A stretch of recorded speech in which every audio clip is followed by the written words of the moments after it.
Attention pro athletes. Want to secure your financial legacy and thrive off the field? Oakbridge Wealth Management, led by wealth manager Chris Anicetti, is your dedicated financial planning ally. But don't take it from me. Take it from the Dallas Cowboys' Tyler Biadasz. He says, Chris set goals financially and has been incredibly impactful in my journey in the NFL. Experience our customized, comprehensive approach, trusted by top NFL players. Don't leave your financial success to chance. Connect with Chris on Instagram at OakbridgeWM_Anicetti. That's OakbridgeWM_ANICETE, and let Oakbridge Wealth Management guide you across the goal line. First sheet again, big opening, pass 5, pass 10, Vermont's a man, and he goes all the way to the 15-yard line. 17 yards of the carry. Welcome back to the Believe in Badgers podcast on the Believe Network, presented by BetOnline.ag and Oakbridge Wealth Management. Once again, I'm Matt Perkins, joined, as always, by Badger legend, the Hebrew Hammer himself, Matt Bernstein. Bernie, how you doing today? Again, every day with you is a holiday. Now we got Sojourn. It's even a better holiday. It's like Hanukkah and Christmas came together on the same day. Just happy to be here. Went 1 and 2 this weekend. So I'm happy to a point. You're happy to a point. Well, as Bernie mentioned, we have Sojourn back. We had him on the podcast last week, liked having him on so much that we decided to bring him back on and break down some film with him from a defensive back's eyes, because no one else is talking about sort of what is happening here on the defense from a film-wise. So we're going to take the broadcast today and hopefully soon get you guys a view of the All-22. But we're going to take a look at some clips today, talk about sort of what the defense is doing in particular. So Sojourn, it is great to have you back. Appreciate you guys, man. This is a very fun week, right? We got college football, the NFL's back. So it's a good week, man. Just trying to have fun and get on here and talk ball with you guys, and this is what it's all about. Yeah, for sure. It is. Football's fully back, and we can really embrace it for the next 4 months. It's the best time of the year, even if my teams went 0-2 this weekend. Not the best weekend for me, and not the best weekend for Bernie, even though his Jets beat my Bills. I think both teams lost in this game. Yeah, so I 100% agree. So, do you ever have a game like at the beginning of the year where you guys lost? It was like a huge letdown game? In the beginning of the year, my freshman year, I wouldn't say it was a letdown, but my freshman year, we went out west. That's what I was telling Matt, man, it's something about when we go out west. I don't know. We got bad luck out there, but my freshman year, we played at Arizona State, and let's say I don't really like to blame games on the ref, but they definitely cheated us in a situational moment that was very, very key. And we had some of that this past weekend with the fumble, right? Very, very questionable, and a big momentum shift in the game. So what do you do? What was going through your mind, and what was coach saying? How do you bounce back? Because it's happened to us, and Barry, you're like have amnesia, but like what was your experience going through something like that? I think when you learn in college football, you got to bounce back quick, right? Like I've always had a saying of like, don't let it beat you twice. You know what I'm saying? And especially like playing cornerback, you're definitely going to give up some throws and stuff like that. And you just always got to have that next play mentality. And I think that was our mentality after dealing with that loss, right? That was a long flight from Arizona back to Wisconsin. So, it was quiet, but you had a lot of time to just think about, what you had to plan for ahead. And it's always another game that next Saturday that you got to get ready for. Absolutely. I love that. Don't let them beat you twice. I love that. Yeah, you can't. Because a lot of things will beat you twice if you kind of harp on it. So you got to be able to move on. Yeah. And it's non-conference. Like it's a non-conference. Yeah, true. And I mean, I think overall big picture, right? Like everybody is trying to, get to that game at the end of December going into January, right? And I think when the college football playoffs first started, like you knew if you gave up one, that was it, right? You didn't have a shot. But as the years go on, you're starting to see a lot of, you're starting to see teams with one loss get in there. And you're starting to see teams, honestly, now, if you do have 2 losses, you can be in the conversation, right? So we gave up one, but we know that, like pushing forward, no more gimmies. Like we got to win every single game if that's our goal, or, what coach. And I've seen in the conference, he said like we have the players to win. Like he expects us to win. So, I know that's the goal in that building, and, we have the opportunities to keep trying. Absolutely. Yeah. And so before we get into a little bit more of our breakdown, I want to remind you guys that we are presented by betonline.ag, where they continue to be your number one source for all of your online sports wagering needs. You name it, they've got it over there at BetOnline. With football season in full swing and baseball pennant races coming down to the wire, there's no better place to be. Head on over to the website or use your mobile device to sign up today and receive a 50% welcome bonus on your first deposit with our promo code BELIEVE. That's BLEAV. BetOnline, where the game starts. So we're going to start here today talking Wazoo, just talking some sort of big picture stuff. I know one of the big changes I saw in this game, Sojourn, you mentioned this on Twitter, I think, from the first half to the second half, it looked like there was a lot of strategy change defensively in terms of how much pressure they were bringing. Sort of what did you see overall in this game from the defense? Yeah, I mean, we talked about it. The defense didn't play as bad as, as it looked, right? Like, just going back and looking at it, I think we only gave up like 213 or maybe like 220 yards passing. And in today's college football world, we know that's actually good. And then they didn't, move the ball good in the run game. So our defense played well. I think the only difference between the first half and the second half I seen that was big is we brought a lot more pressure, or we got a lot more pressure on Cam in that second half. And right, and we know in college football, these quarterbacks and these athletes are good, that if you give them all the time in the world, they're gonna make some plays. And Cam did that a lot in the first half. In the first half, he wasn't rattled at all. He had all day to make the throws, and you've seen that he made some really, really good throws, which we're going to show one, on this clip, that he put it in a spot that only the receiver can catch. But, when you get pressure on guys and you kind of put the heat on them, even if you don't hit home and get a sack, it's that timing that they're messing up, between the receiver and the quarterback. And I think we did that in the second half, and we've seen the benefits of it.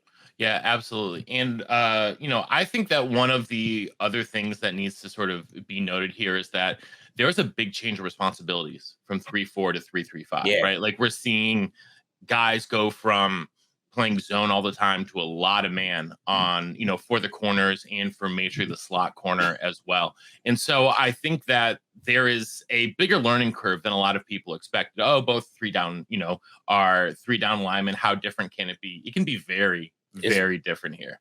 It's very different. And then like you alluded to, like going from zone and playing a lot of man is extremely tough, right? Because, it's hard to find guys that can do both. And we do have the guys that can play zone and we can't and can play man. And playing man in a lot of these situations, like, 3rd and 7s and real crucial downs, is extremely pressuring. But we have the guys to do it. So, I don't want to be hard on those guys, but moving forward, we're going to definitely have to be a little better in coverage as we get to those teams that throw the ball a lot and like to take shots down the field. I feel like man-to-man is a lot of trusting the guys next to you, behind you, and also trusting your technique and and a ton of seeing the experience. Yeah. Is that what it is? 100%. Cuts are a little bit different. Everything's like a little different. 100%. And I think a big thing is, and we talked about it a little bit earlier, is it works hand in hand, right? Like the pressure that guys get on the quarterback to mess up the timing, and it also with the corner playing man and getting hands on the receiver and kind of messing up that timing a little bit, it all works together. So if the D-line's not getting pressure and the quarterback has all day, it's extremely hard to cover these guys for, 5-6 seconds. Like there's not many people in college football and even at the next level that can do it for that long. The teams and the guys that are able to cover extremely well, you always notice, right? They have a great pass rush. Like, I think about like my years, I had TJ Watt, I had Vince Beagle, I had TJ Edwards. I had so many guys that could win those one-on-ones or even double teams and could heat the quarterback up to make guys like me and Musso and Dakota, Cat and DT, be able to take chances on some of these balls and catch interceptions. Absolutely. Yeah. And I think that's a perfect segue into our first clip here. So the first clip we're going to take a look at here, first quarter, halfway through, 7:30 remaining, still a tie game at 0-0. So we've got a Washington State 2nd and 10 from the Badgers 47. And so what we're going to see here is that first big pass play here. So just sort of walk us through what you're seeing here, Sojourn, as we take the snap. Yeah, so like you can tell here, this is a man coverage, right? Like you see everybody, like even if you back it up, you see everybody is plastering and they're taking their guy. So you got man, you got one high. So if you have one high, it can either be two coverages, right? It can either be some sort of zone or cover three, or you got man-to-man coverage where you got to be sticky. And, you got to give it to Cam, man. Like, look, we got a little pressure here, but he literally put a dot and put this ball in only a situation only in a position where, only his receiver could catch it. And, Ricardo he's in great position. Like these are one of those plays that, like, I feel like if you're a cornerback or if you're a D coordinator, you can always look at the film and try to figure out like what could be done to put yourself in a better situation. But these are one of those plays you got to live with. Like, that's a perfect throw, honestly. And and it's a bang, bang play. Like Ricardo is literally there. If he throws that ball a little bit underthrown, that gives Ricardo a chance to either catch an interception or make a PBU. Mm-hmm. So, John, my only thought is that the blitz took too long. It looks like it's like a very he came away too not off the tackle's wide. He came too wide. Right. So I think these are tiny, as you're saying, like these tiny mistakes that literally would get like, he's like 5 yards away from the line and he's fast, man. That's 2 steps. He would have put a hit on him. Right. And I think overall that's where, as we start to get more game experience, like I want people to understand, right? When you're going from, and it works both ways on both sides of the ball. When you're implementing a new offense and a defense, no matter how long you've been playing football, it's always going to take some time for everything to start fully clicking. Is that a communication thing? Is that a knowledge thing? It's communication. It's a feel thing. Is knowing that, okay, timing it up and knowing that the ball's about to be snapped and I need to try to get in position into my spot of where I need to be, on the snap of the ball. And I think as the year go on, we'll get, more tighter in some of those areas. I actually think this is a great defensive call. It is. He put everyone in the right spot. And I do agree. I actually think Ricardo did a good job here. Yeah. And it's 2nd and 10, right? Like that's an area where it's one of those things where it's like, okay, 2nd and 10, right? They got to get some type of yardage to put them in a good 3rd down situation. So, some offenses would run the ball and take, the 4 or 5 yards that you give them. But you kind of know, like, that's a pass down, right? So I think it was a perfect call. Like I said, the little mistakes, and as the season go on, we'll get better than that. And the guys keep playing tight coverage like that. We'll be in good situations and good in that area. Yeah, and so I think that it's informative here, especially like you notice that like that blitz that a couple steps outside, like those 2 steps are the quarter of a second that make a difference, right?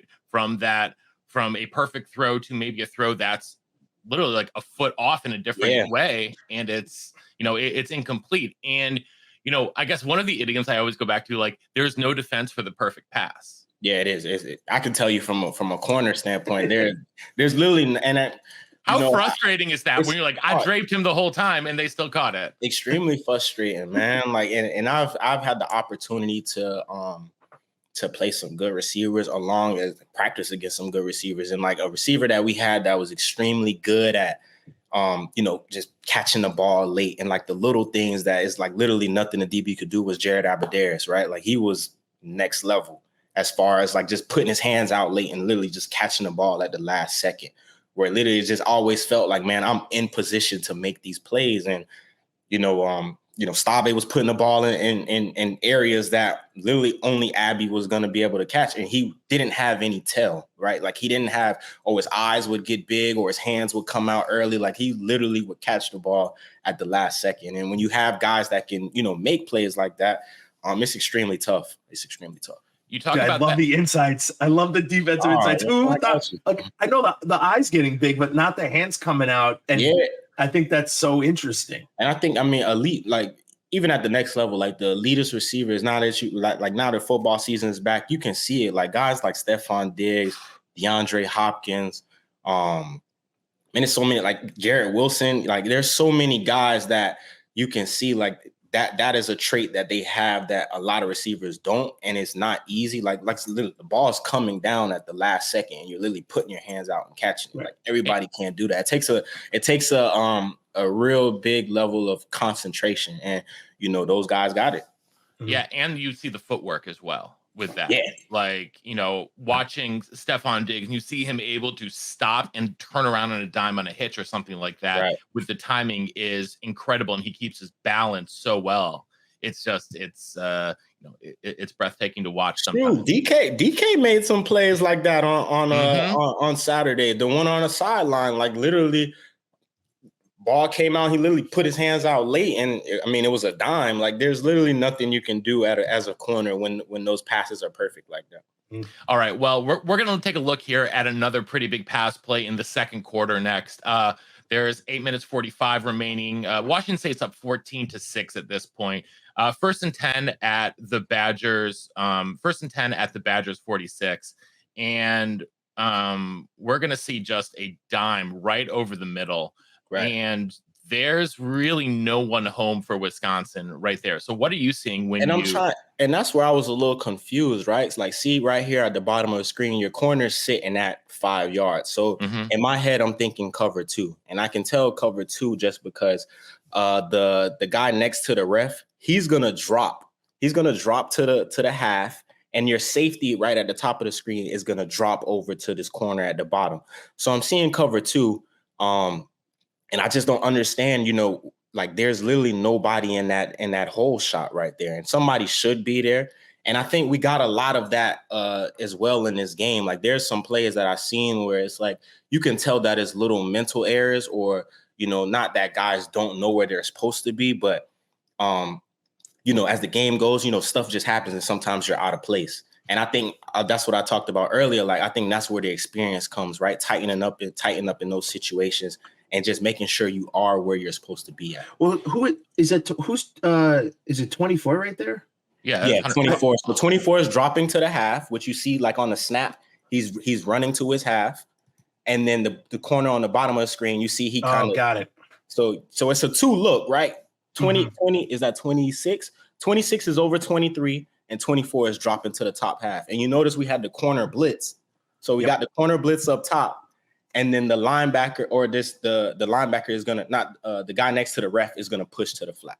So, got it. So that might've been the open spot in zone because we are blitzing 2 guys. Yeah. We almost get home too. Yeah, we do. And cover 2, that is the weakness of the defense, right? It's the middle. Yeah. It's the middle of the field. Well, especially when you see the backer vacate right there, right? Because he's chasing the tight end instead of staying completely home, and so that's I would assume that's what the quarterback is reading. Is that Chaney? Right? So it could be a mistake it could be a mental mistake on Chaney not taking the middle of the field, running with the guy. Because he's taking the tight end here up top, right? Yeah, as the tight end comes out, so he's taking he takes the tight end and leaves that sort of soft middle, and it's an easy read, right? And it's an easy read, right? And Sojourn, do you think some of these plays are like kind of queued up perfectly for what we're doing? Yeah, and it feels like that, right? It honestly it goes like that. And I tell like when I'm talking to people about football, I'm like, sometimes obviously it comes down to the players, right? But it really is a chess match between the D coordinator and the offensive coordinator, right? And there's so much film and tell, from these guys because they've been coaching for so long, right? So like I know on third down, Matt, this is what you like to do. I know these are the plays that or the concepts that you like to get to. I got to put my guys in the best situation to kind of cover those plays. And also on the other end, as a D coordinator, I know Sojourn likes to run a lot of these, principles on defense. And these are the plays that I have to try to counter that. So it's really the chess match between the coordinators and just putting their players in the right position. Because as you see, right, like we're at the level now where if you make one mental error or somebody's out of place in one spot, we're gonna expose it, right? We're the middle of the field. Okay, this guy's not supposed to be here. He's supposed to be here and he's not there. You got a 22-yard gain, and those are the plays that you got to try to minimize. Yeah, and and I think it's interesting here that we see Wohler 24 here sort of standing in the middle of the field where the ball is on the full left hash, right? But he has to go all the way back to the boundary side to cover that half, and which is one of the things that sort of vacates because he has to completely bail, right? As soon as the snap goes, and so his hips are turned the complete opposite way as soon as that as the other guy comes over the middle. And I don't want to be too critical, but 24 it's a disguise, right? Like a lot of these defenses that we're seeing nowadays, like offenses have gotten so much more advanced and just being able to go from, different calls and, one or two calls in one play and being able to switch the play. And so the disguise is good, right? Like if you're a quarterback and you're coming pre-snap, you're not seeing cover 2, right? You see one high. So you're either thinking man or cover 3. And then at the snap, the safety's dropping to that opposite hash. And now it's a whole totally different look. And, that's where the difference is in today's college football, right? Just trying to be able to trick offenses to think you're in one coverage and you're in something totally different.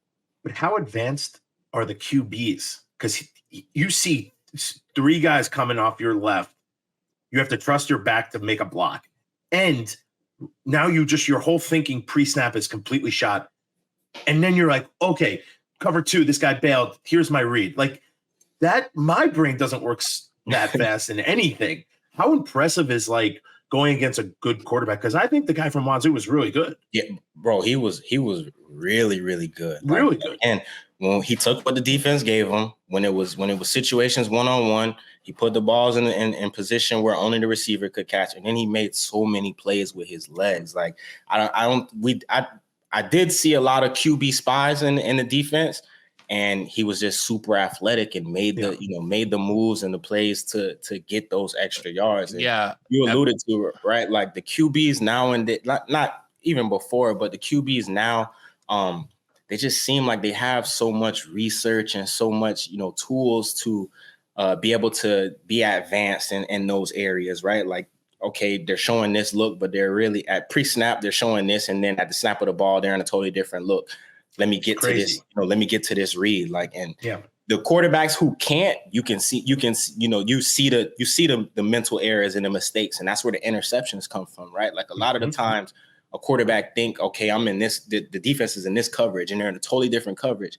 And that's where you get those interceptions. Like, who is he? Like, why is he throwing there? Like, who is he throwing to? It's not because, he's just making an air decision and a bad pass. Sometimes it's like, okay, pre-snap, I think they're in this. So I already know where I'm going, right? Cover 2, the middle of the field is going to be open. And let's say we were in a totally different coverage and there was a guy in that middle of the field. That's where the interception comes from. Attention athletes. Do you want a frictionless and tailored financial planning experience to secure your future? Well, look no further.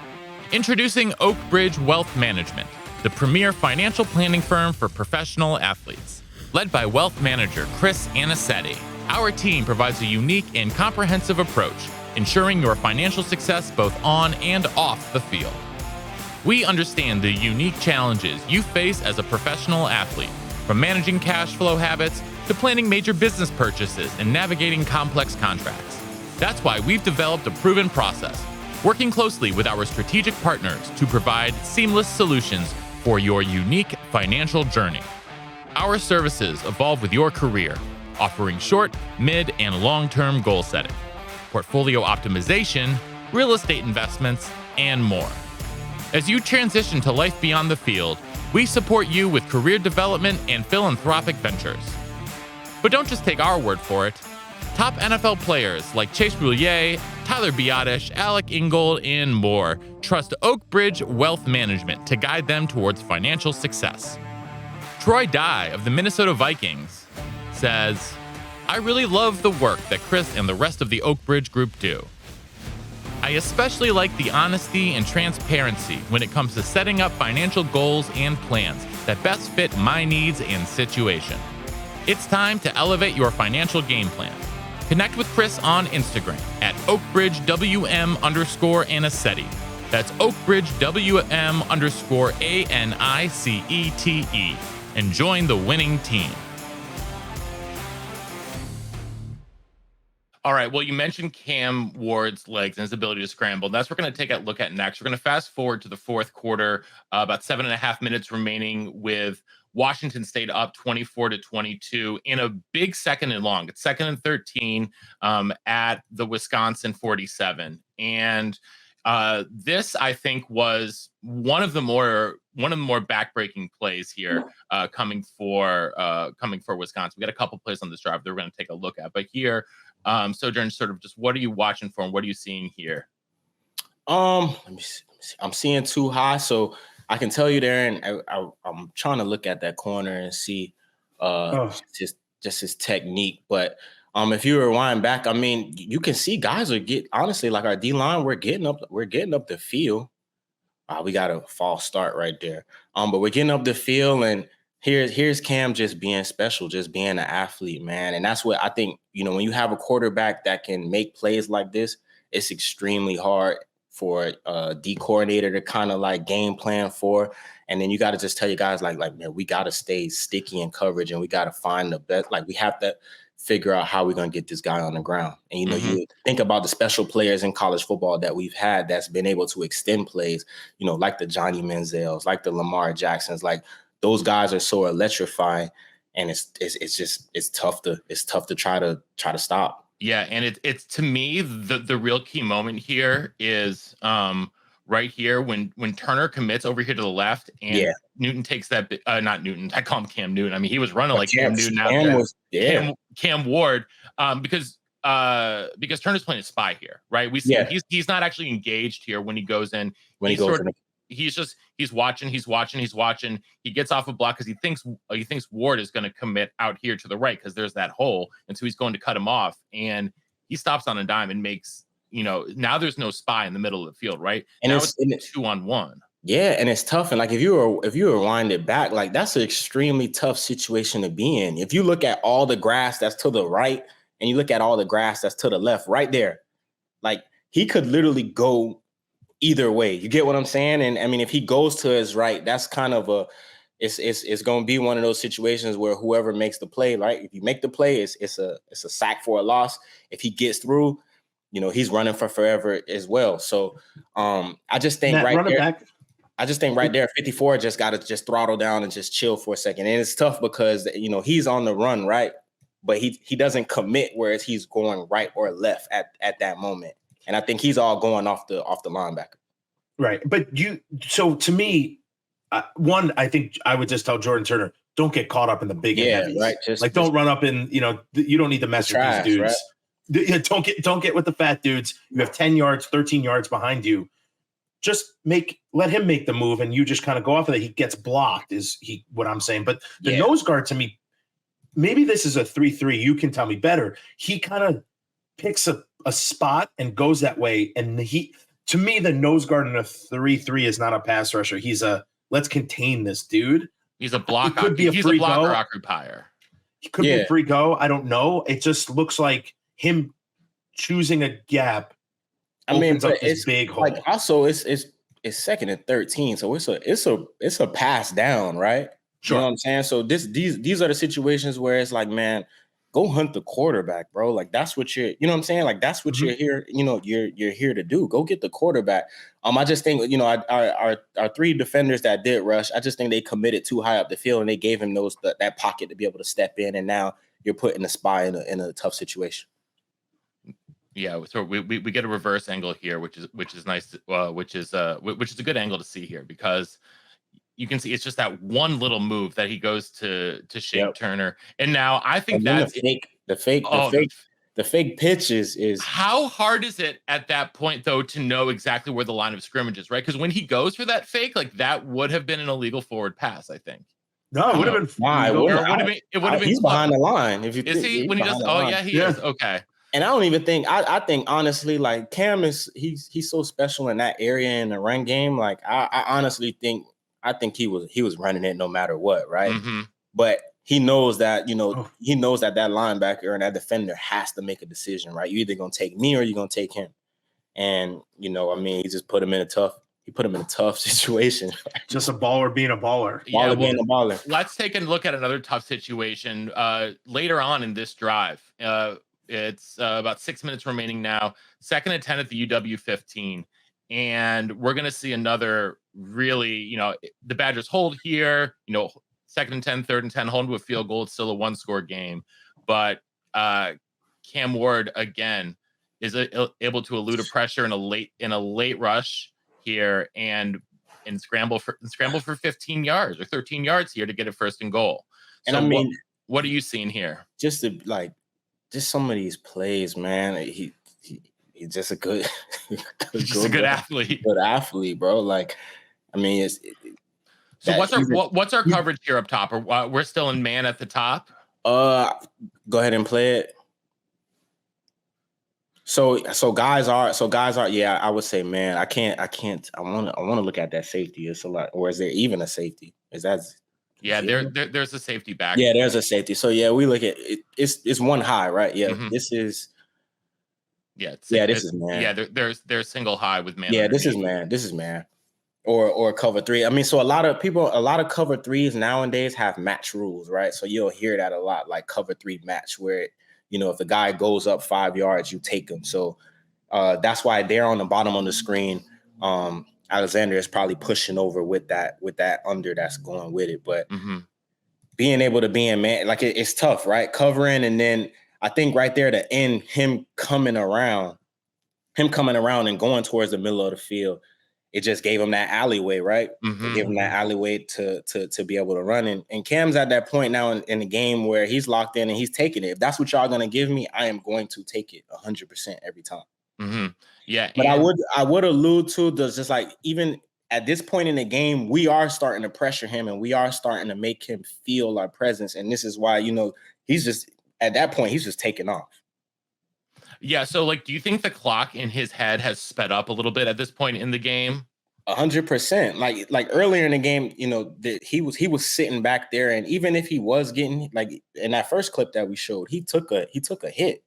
But no quarterback wants to keep taking those hits. And when you have a guy like that who can extend plays with his legs, that's what he's going to revert to, and that's what you started seeing in the second half. Once we started. Even not, like I said, not getting home all the time, but getting QB hits or him feeling like that pocket is collapsing. Now he's going to revert to, what makes him the athlete that he is and what, makes him special. For sure. Yeah. And let's go ahead as the the Purdue Boilermaker Express goes by my house. Let's look at one of those sacks though, because we want to look at some of the good stuff that happened because you said, Sojourn, there was a lot of good stuff the defense did. Yeah, there was a lot of good stuff in that second. If you look at the stats, right?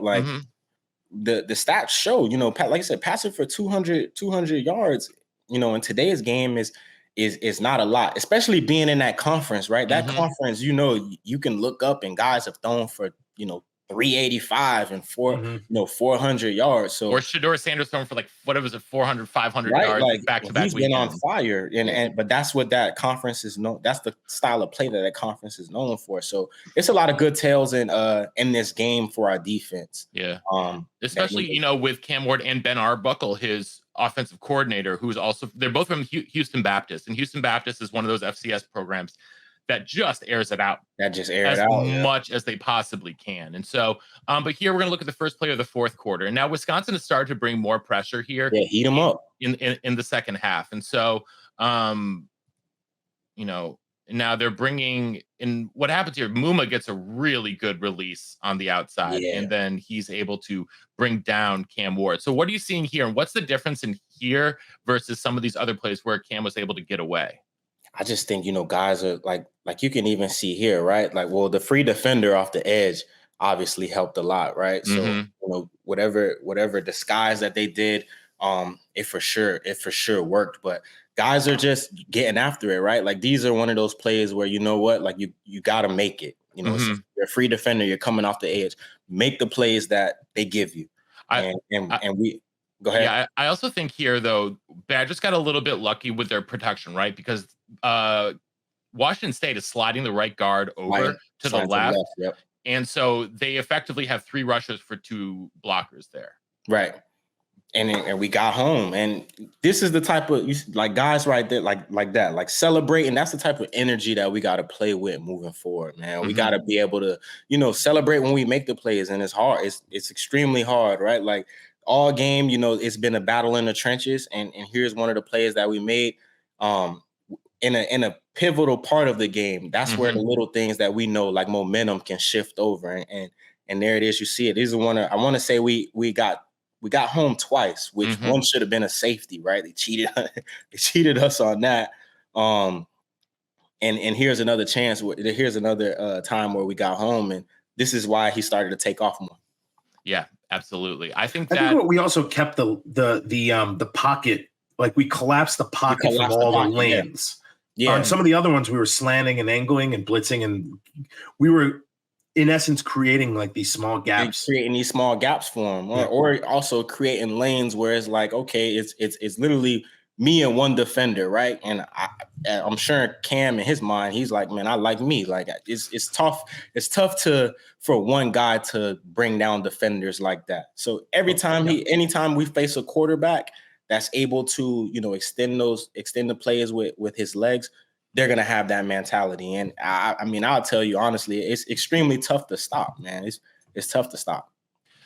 So looking ahead to this forward to Georgia Southern, what is one thing you want to see out of the defense? Like, what do you think is like one thing they should be really focused in on and locked in on to improve from Washington State to Georgia Southern? I mean, starting fast, right? Like heat these guys up right away, and obviously you got to do it in a strategic way. You can't blitz every play. But start getting these guys to feel uncomfortable. And I think that's where then we'll start seeing the turnovers, right? This game, I don't think we have any turnovers yet on the season. We don't have any turnovers yet on the season. Correct.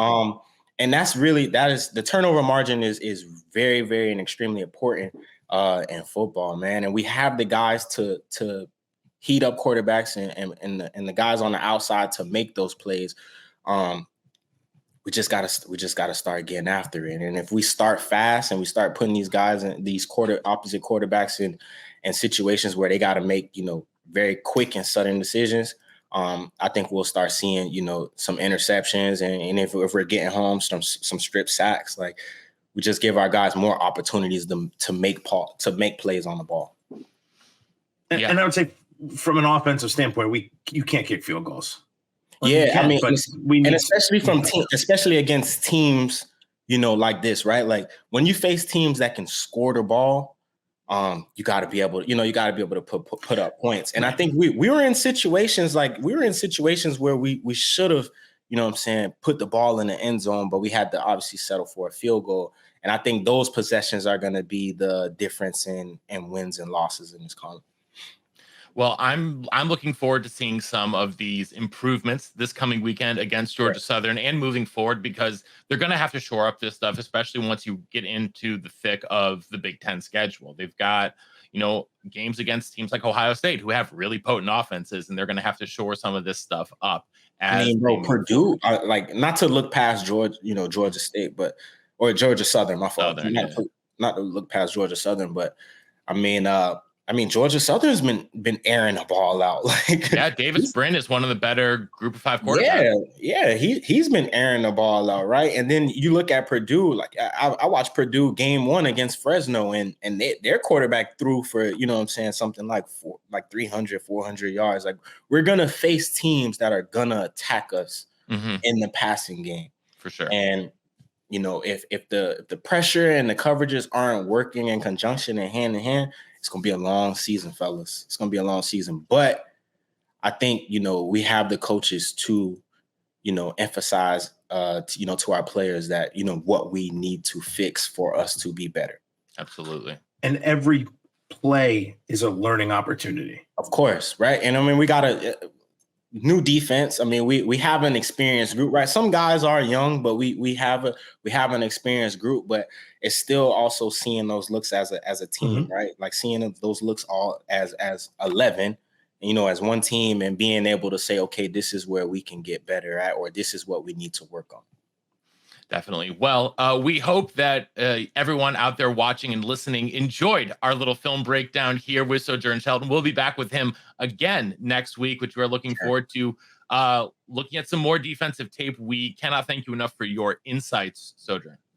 Yeah, thank you guys for having me. Anytime I can come on here and just talk ball, with you Love guys. it. We love it. Well, it's going to be a weekly thing going forward. So, because we love it too. So we want to thank everyone for tuning in, no matter where you're getting the show, to the Believe in Badgers podcast on the Believe Network, presented by betonline.ag and our friends over there at Oak Bridge Wealth Management.